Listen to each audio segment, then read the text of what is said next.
Innal hamdalillah nahmaduhu wa nasta'inuhu wa nastaghfiruh wa na'udzu billahi min sururi anfusina wa min sayyiati a'malina may yahdihillahu fala mudhillalah wa may yudlil fala hadiyalah.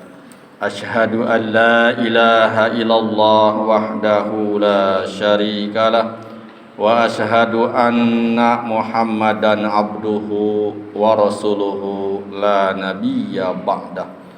Allahumma salli wa sallim wa barik ala Muhammadin wa ala alihi wa ashabihi wa man tabi'ahum bi ihsanin ila yaumiddin. Ya ayyuhalladzina amanu taqullaha haqqa tuqatih wa la tamutunna illa wa antum muslimun. Ya ayyuhan nasu taqu rabbakumul ladzi khalaqakum min nafsin wahidah wa khalaqa minha zawjaha wa bassa minhuma rijalan katsiran wa nisaa. Wattaqullaha alladzi tasaaluna bihi wal arham innallaha kana 'alaikum raqiba. Ya ayyuhalladzina amanu taqullaha wa qulu qawlan sadida yuslih lakum a'malakum wa yaghfir lakum dunubakum wa may yuti'illaha wa rasulahu faqad faza fawzan 'azima. Amma ba'du, fa inna asdaqal hadisi kitabullah wa khairal huda huda Muhammadin sallallahu alaihi wasallam wa saral umuri muhdatsatuha wa kullu muhdatsatin bid'ah wa kullu bid'atin dalalah wa kullu dalalatin finnar. Jamaah sidang Jumat rahimakumullah, mari kita bertakwa kepada Allah dengan sebenarnya takwa. Mari kita tingkatkan iman dan ketakwaan kita kepada Allah Azza wa Jalla. Pertahankan keimanan kita sampai akhir hayat kita. Kita mampu mengucap kalimat la ilaha illallah di akhir hayat kita, maka dijamin akan masuk surganya Allah Azza wa Jalla. Jamaah yang Allah muliakan, alhamdulillah hari ini kita sudah masuk di tanggal 24 bulan Dzulqa'dah. Sebentar lagi kita akan masuk bulan Zulhijjah, di mana bulan yang sangat agung, bulan yang sangat mulia.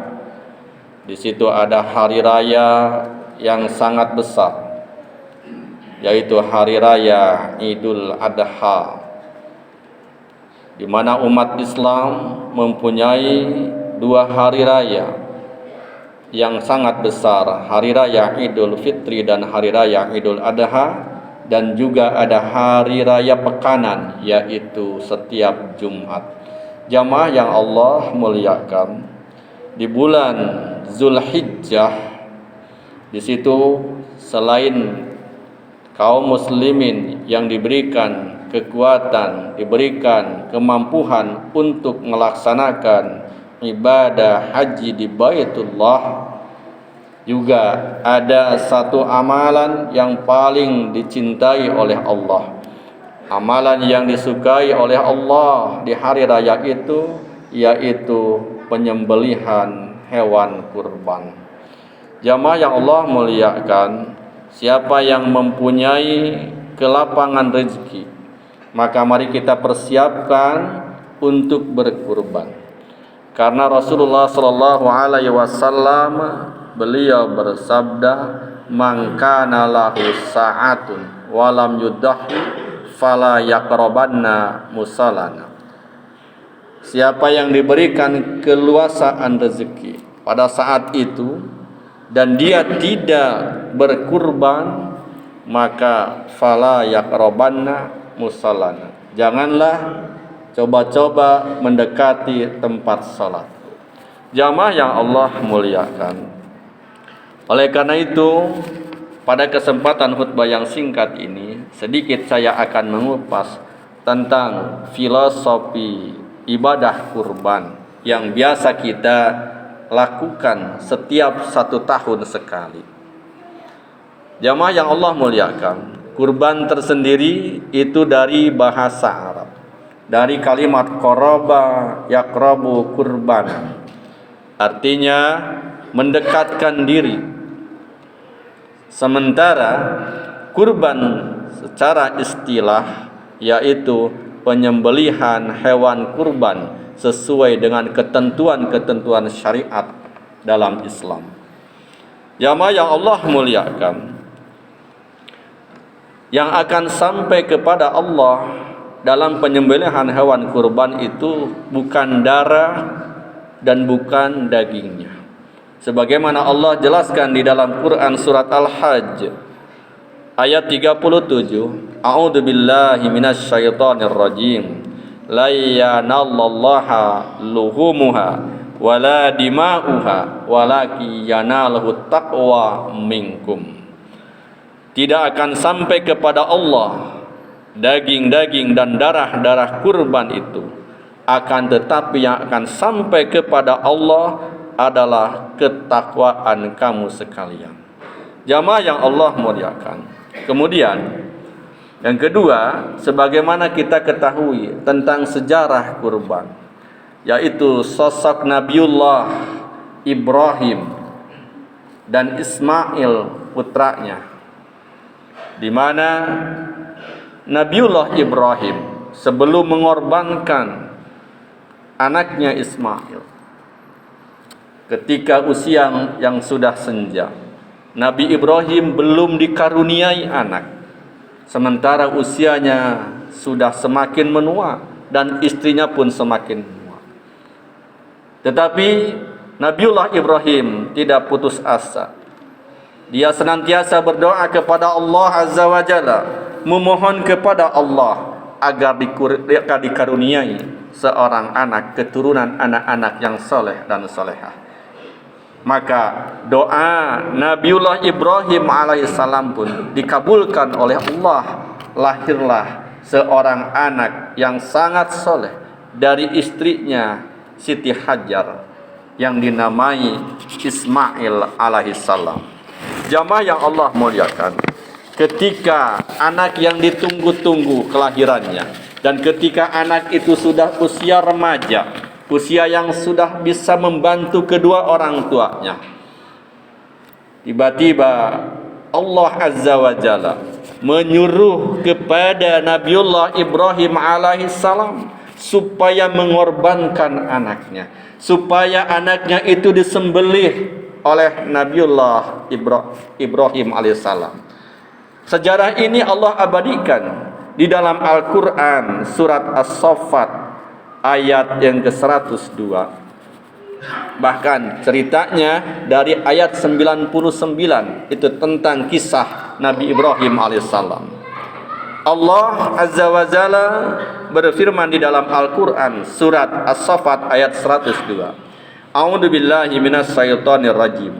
Falamma balagha ma'ahu sa'ya qala ya bunayya inni ara fil manami anni adbahuka fangdur mada tara.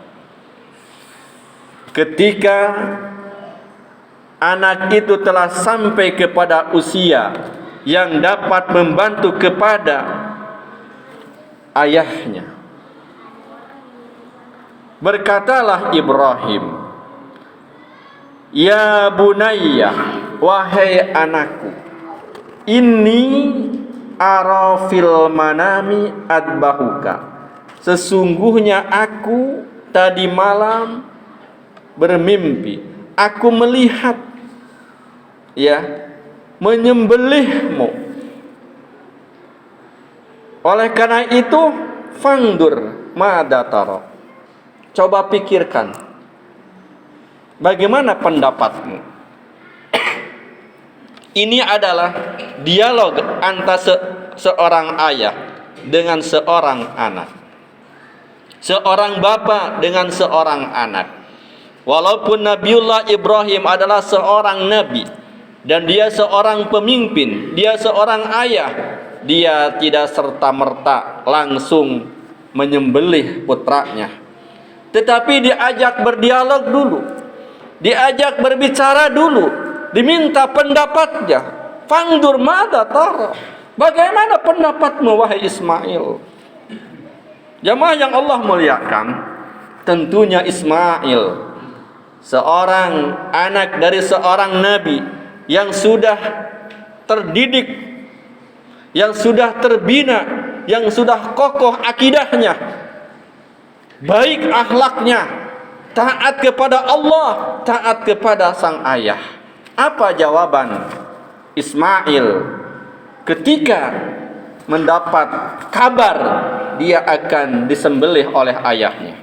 Dalam ayat selanjutnya, qala ya abati if'al ma tu'maru satajiduni insyaallahu minas sabirin. Ismail berkata, wahai bapakku, if'al, maka lakukanlah apa yang telah Allah perintahkan kepadamu. Satajiduni insyaallah minas sabirin. Engkau akan menemukan aku termasuk orang-orang yang sabar. Jamaah yang Allah muliakan, jika seorang anak ini bukan dari hasil binaan, hasil pendidikan, hasil tarbiyah yang sangat luar biasa, penanaman akidah, penanaman akhlak oleh seorang ayah yang namanya Ibrahim terhadap Ismail, tentu jawabannya tidak seperti itu. Apalagi zaman sekarang ini. Nah, tadi malam Bapak mimpi menyembelih kamu. Bagaimana pendapatmu?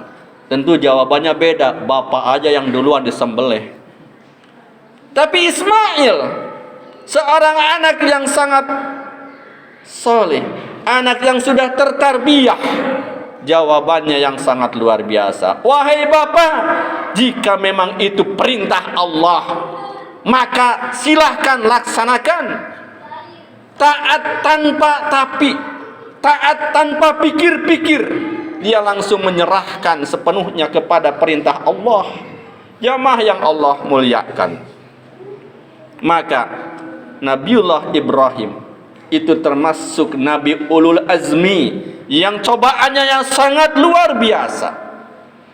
Maka kisahnya diabadikan oleh Allah di dalam Al-Quran. Setelah keduanya bersepakat, Ibrahim mau menyembelih anaknya dan anaknya pasrah atas perintah Allah. Pergilah ke satu tempat untuk menyerahkan dirinya disembelih. Ibrahim sudah menajamkan pisaunya, berkali-kali pisaunya diasah, khawatir ketika penyembelihannya itu tidak sempurna. Maka ketika Ismail sudah merebahkan dirinya dan Ibrahim sudah siap untuk memotong anaknya Ismail, tiba-tiba dipanggil oleh Allah Azza wa Jalla, wahai Ibrahim, jangan engkau laksanakan penyembelihan terhadap anakmu ini.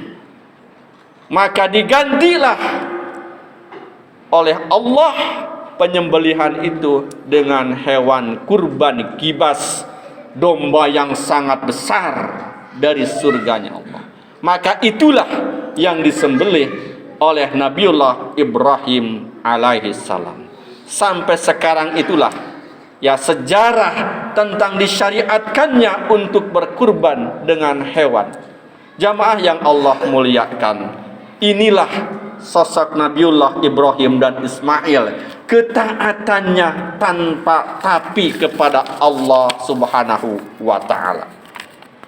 Kemudian yang ketiga, tujuan daripada ibadah kurban, satu, untuk lebih mendekatkan diri kepada Allah Azza wa Jalla.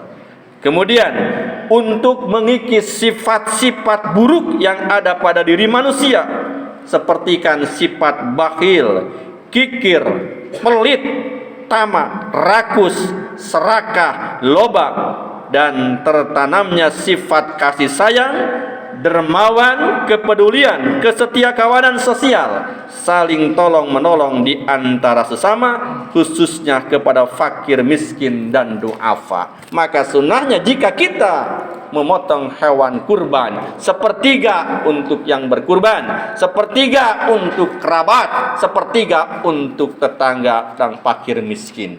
Jamaah yang Allah muliakan. Kemudian tujuan dari berkurban ini juga menyingkirkan sifat-sifat hewaniyah, sifat kebinatangan yang ada pada diri manusia, sehingga akan melahirkan sifat-sifat kemanusiaan yang adil dan beradab, dan menumbuhkan semangat rela berkurban untuk meraih suatu cita-cita yang mulia. Karena sesungguhnya cita-cita yang mulia itu hanya dapat diraih dengan pengorbanan. Tentunya pengorbanan dengan jiwa, raga, harta, bahkan nyawa sekalipun. Jamaah yang Allah muliakan, mudah-mudahan Allahu tabaraka wa ta'ala memberikan kelapangan rezeki kepada kita, sehingga besok di tanggal 10 bulan Zulhijjah kita mampu untuk berkurban, ya, dengan mengorbankan harta yang ada, sebagian harta yang ada pada diri kita, demi cinta kita kepada Allah Azza wa Jalla. Barakallahu wa lakum wa nafa'ani bima fihi minal ayati wa dzikril hakim. Aqulu qouli hadza fastaghfiruh innahu huwal ghafurur rahim.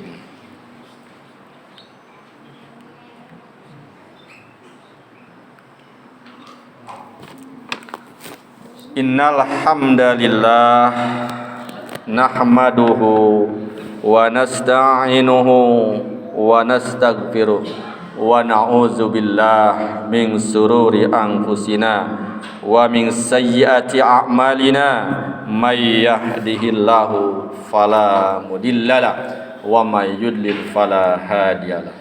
Asyhadu an la ilaha illallah wahdahu la syarikalah wa asyhadu anna Muhammadan abduhu wa rasuluhu la nabiyya ba'da. Allahumma salli wa sallim wa barik ala Muhammadin wa ala alihi wa ashabihi wa man tabi'ahum bi ihsanin ila yaumiddin. Ya ayyuhalladzina amanu taqullaha haqqa tuqatih wa la tamutunna illa wa antum muslimun. Jamaah yang Allah muliakan. Kemudian yang keempat, makna filosofi daripada ibadah kurban yang dapat ditangkap adalah Ismail merupakan simbolisasi dari suatu benda yang sangat dicintai. Inilah yang harus kita tangkap kekuatan simboliknya, bahwa yang diperintahkan untuk disembelih itu adalah Ismail yang sangat dicintai oleh Nabiullah Ibrahim alaihissalam. Maka hal ini dapat kita analogikan bahwa saat ini yang sangat dicintai oleh kita semua berupa mobil mewah, rumah yang megah, uang yang melimpah, perhiasan yang indah, dan tanah yang luas. Ini adalah Ismail kita pada saat ini, baik berupa kekayaan maupun pangkat dan jabatan. Yang menjadi pertanyaan kita saat ini, sudahkah kita, relakah kita besok di tanggal 10 itu untuk berkurban dari sebagian harta yang Allah titipkan kepada kita demi cinta kita kepada Allah Azza wa Jalla. Mudah-mudahan sekali lagi Allah melapangkan rizki kita. Semoga kita juga diberikan kemudahan-kemudahan oleh Allah dalam menjalankan segala perintah-perintahnya, dan semoga kita, keluarga kita, mati kita semuanya husnul khatimah, di akhir hayat mampu mengucap kalimat la ilaha illallah, masuk surga tanpa hisab. Amin ya Allah ya rabbal alamin.